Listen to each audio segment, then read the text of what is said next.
మీ అందరికీ వందనాలు. నా దేవుని మిమ్మల్ని మన కుటుంబాలు నిండారుగా దీవించను గాక.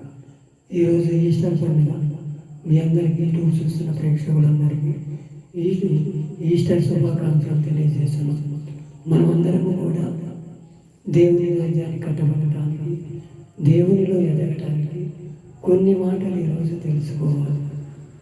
అందరం కూడా బైబిల్ అంటే తీసి చదవడానికి ఇష్టపడము. కొన్ని రోజులు మీ దగ్గరికి రాలేకపోయినందుకు నన్ను దయతో క్షమించండి. నీరసం ఉండటం మూలంగా రాలేకపోయాను. నా గురించి ప్రార్థన చేయండి. అందరూ కూడా దేవుని మాట వినాలని ఆసక్తిగా ఎదురు చూస్తున్నారు. మీ ఆసక్తిని బట్టి దేవుడు స్వస్థత విడుదల కలుగజేసి మీతో కొన్ని మాటలు పంచుకోవడానికి దేవుడిచ్చిన అవకాశాన్ని బట్టి వందనాలు. ఈరోజు హెబ్రీ పత్రిక 2వ అధ్యాయం 10వ వచనం. దేవుడు మనకి ఏ శ్వాసం ఉండాలో కొన్ని మాటలు తెలుసుకోవాలి. హెబ్రీ పత్రిక 2వ అధ్యాయం 10వ వచనాన్ని చదువుతున్నారు. ఆయన అనేకులు వలెనైనను కుమారులను మహిమ తెచ్చుచుండగా వారి రక్షణకర్త శ్రమల ద్వారా సంపూర్ణ చేయుటకు ఆయనకే తగునంట. కొన్నిసార్లు మన విశ్వాసం పరీక్షించటకు దేవుడు శ్రమలంట మనకు అనుమతిస్తాడంట. శ్రమల ద్వారానే మనం దేవుని చేసుకోగలం. సుఖంగా వెళ్ళబుచ్చాలి, సుఖంగా ఒకరు తీసుకోవాలి, వచ్చి పడిపోవాలి మనలోకి. ఇవన్నీ అయితే దేవుని రాజ్యానికి మనం వారసులం కాము. మనం ఎప్పుడూ కూడా శ్రమలు, ఇవాళ ఎన్ని శ్రమలు పట్టే కానీ 3 దినములు లేపడ్డాడు ఆయన. నీకోసం నా కోసమే కదా ఎన్నో శ్రమలు అనుభవించాడు. శిలుమరణం పొందాడు, రాళ్ళతో కొట్టబడ్డాడు. ఏ పాపము లేదు ఆయన, ఏ దోషము లేదు. అయినా సరే నిన్ను నన్ను కూడా సజీవులుగా ఉంచాలని, మనం మంచి మార్గంలో నడవాలని, దేవుని బాటలో నడవాలని ఆయన కోరుకుంటున్నాడు. ఆయన కోరుకున్న దాన్ని మనం ఎలా సద్వినియోగం చేస్తున్నాం? దేవునిలో మనం నడుస్తున్నామా? దేవుని బాటలో మనం ఉంటున్నామా? ఒక్కసారి మనం పరిశీలన చేసుకోవాలి. మనమందరం కూడా దేవుని బాటలో నడవాలని ఆశపడుతూ ఉంటాం, పరిపూర్ణ అవ్వాలని ఆశపడుతూ ఉంటాం. ఒక్కోసారి మనం చేసే అవిధేయత, ఈ చిన్న తప్పేగా ఏమైంది, ఈ చిన్న పాపమేగా ఏమైంది అంటే దేవునికి దూరం అయిపోతూ ఉంటాం. దూరం అవుతూ కూడా లేఖనానుసారంగా మనము లేఖనాన్ని పట్టించుకోవచ్చు. ఆయన అంటే శ్రమల ద్వారా సంపూర్ణ చేస్తానంటున్నాడు, నేను పరిపూర్ణ చేస్తానంటున్నాడు. ఎందువల్ల ఆయన బిడ్డగా మారేవని, ఆయన రక్తంలో కడగబడ్డామని, ఆయనలో ఉన్నామని, ఆయన వరకు ఆయన రాకడెప్పుడు వస్తుంది, మన పోకడెప్పుడు వస్తుంది, అప్పటి వరకు కనిపెట్టుకుని ఉంటామని కదా ఆయన మనం ఎలా చూస్తున్నాడు. మనం ఎన్ని శ్రమలు వచ్చినా అయ్యో నాకే ఎందుకు పెట్టేవయ్యే శ్రమ, నాకే ఎందుకు పెట్టేవయ్యే బాధ, ఎదిరింటోళ్ళు చూడయ్యా బాగున్నారు, వెనకింటోళ్ళు చూడయ్యా బాగున్నారు, పక్కింటోళ్ళు చూడయ్యా, వీళ్ళంకే చూస్తామే కానీ దేవుని ఎదుట మనం చూడము. దేవుడు ఏదో నీకు నాకు మంచిది సిద్ధపరిచించాడు. ఆ సిద్ధపరిచిన దాన్ని మనం ఏం చేస్తున్నాం? అది తీసుకునేలాగా ఆగలేకపోతే ఉడికే దాకుంటారంట కానీ చల్లారే దాకుంటారంట. అన్నం ఉడికే దాకుంటాం, చల్లారే దాకుంటాం, తినేయాలి. ఎట్లా? దేవుని చిత్తం కాదు. మనం పరిపూర్ణ అవ్వాలని ఆయన ఆశపడుతున్నాడు. ఇప్పుడు మనం శ్రమలను ముగిస్తే సుఖంగా ఎవరూ లేరు.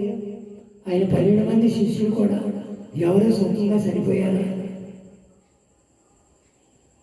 ఎవరు సరిపోరు.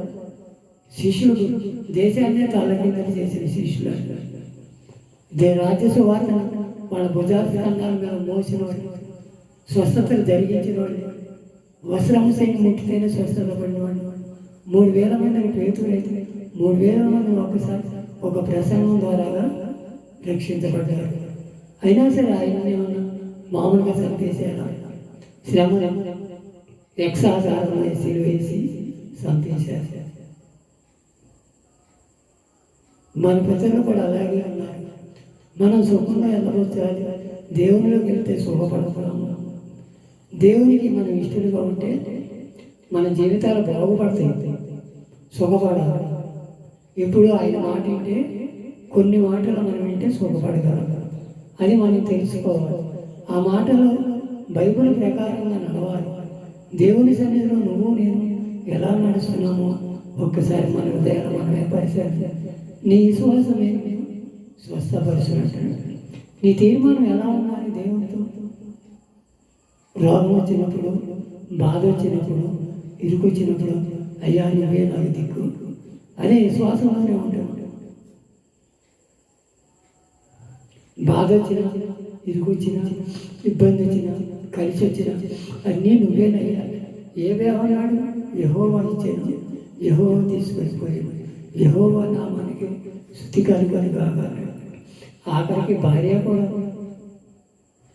నువ్వు దేవుని ఒకసారి దూషించి మరణం మూర్ఖురాలు మాట్లాడినట్టు మాట్లాడుతున్నావు. మనం కలిమిలో ఉన్నప్పుడు దేవుడు ఆదరించాడు. లేమిలో ఉన్నప్పుడు కూడా మనం ఆయన్ని స్తుతించాలన్నాడు తప్ప ఎక్కడ కూడా దేవుని దూషించినట్టు కనపడ్డా. మనమైతే అలా ఉంటున్నామా? లేదా మన విశ్వాసం ఎలా ఉండాలి? మన విశ్వాసం దేవుని మీద ఆధారపడుతున్నామా? లోకుల మీద ఆధారపడుతున్నామా? ఒక్కసారి నాకు నువ్వే పరిశీలన చేసుకో. ఈ రాత్రికాల సమయం సరైన తీర్మానం చేసుకో. ఈస్టర్ పండుగ జరుపుకుంటాం, సంవత్సరం జరుపుకుంటాం. శ్రమల దినాలు, శ్రమల్లో ఉన్నవాళ్ళు, ఇరుకుల్లో ఉన్నవాళ్ళు, ఇబ్బందుల్లో ఉన్నవాళ్ళు అందరూ కూడా దేవుని ఈరోజు ప్రత్యక్షంగా చూడగలిగారు. అలాంటి ధన్యకరమైన జీవితం అందుకునే వాళ్ళ యేసు పళ్ళారాలను కూడా ఆయన రక్తమాంసంలో కడగబడ్డ వాళ్ళందరూ కూడా ఆయన రక్తం తాగి ఆయన శరీరం తిన్నవాళ్ళు అందరూ కూడా దేవుని ఈ నీతి యావత్తు ఆయన రాకడ వరకు, మన పోకడ వరకు కనిపెట్టుకొని ఉంటే ఆయనలో నిత్య జీవం కలదు. అలాంటి వారు ఉండాలని దేవుడు కోరుకుంటున్నాడు. అలాగే యాకోబు పత్రిక 1:3 కూడా అంటున్నాడు,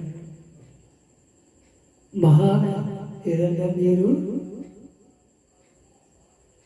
పరీక్షకు మీ విశ్వాసమునకు కలుగు పరీక్ష ఓర్పు పుట్టించదని ఎరిగి వారు నానా విధములైన శోధనలో పడినప్పుడు అది మహానందమని ఎంచుకోవాలి. మీలో సంపూర్ణులు అనామలు ఏ విషయంలోనైనా కొదవలేని అరవై ఉండినట్లు ఓర్పు తన క్రియలను కొనసాగింపని అంటున్నాడు. యాకోబు అంటే యేసు ప్రభువుల వారు రక్త సంబంధం. యేసు ప్రభు జన్మించిన తర్వాత యాకోబు పుట్టాడు. ఈ యాకోబు అంటున్నాడు, శ్రమలైనా, ఇరుకొచ్చిన, ఇబ్బంది వచ్చిన నువ్వేనయ్యా మాకు దిక్కు. నీ సన్నిధిలో మేము ఉంటామయ్యా, నీ కడుపై భక్తులు కూడుకుంటామయ్యా. ఈ రాత్రికాల సమయంలో నన్ను, నా కుటుంబాన్ని జ్ఞాపకం చేసుకో. మాలో అవిధేయతను తీసివేయ, మాలో అనాలోచన తీసివేయ. నీ సన్నిధిలో మేము ఎలా ఉన్నామో కొన్ని మాటలు లేఖనాల ద్వారా తెలుసుకున్నామయ్యా. అయ్యా దేవుని ఎదుట మా విశ్వాసాన్ని కాపాడు. తిమోతి ఏమన్నాడు? నా విశ్వాసాన్ని నేను కడగట్టించాను, కడవరకు కాపాడుకున్నాను. నువ్వే విశ్వాసంలో ఉన్నావు, ఎలా ఉన్నావో ఒకసారి నీ హృదయాన్ని నువ్వే పరిశీలన చేసుకొని ముందుకు సాగాలని దేవుడి సేవకుడుగా కోరుకుంటున్నాను. మనమందరము కూడా దేవుని ఎదుట ఆయన రాకడెప్పుడు వస్తుందో, మన పోకడెప్పుడు వస్తుందో అప్పటి వరకు విశ్వాసం వీరులుగా విశ్వాసాన్ని కాపాడుకొని మన కడుపు పరుకుంటుందో అలాంటి జీవితం అనుగ్రహించాలని నిన్ను నన్ను కోరుకుంటున్నాడు. ఇటు దేవుడు మనందరికీ కలుగును కాక.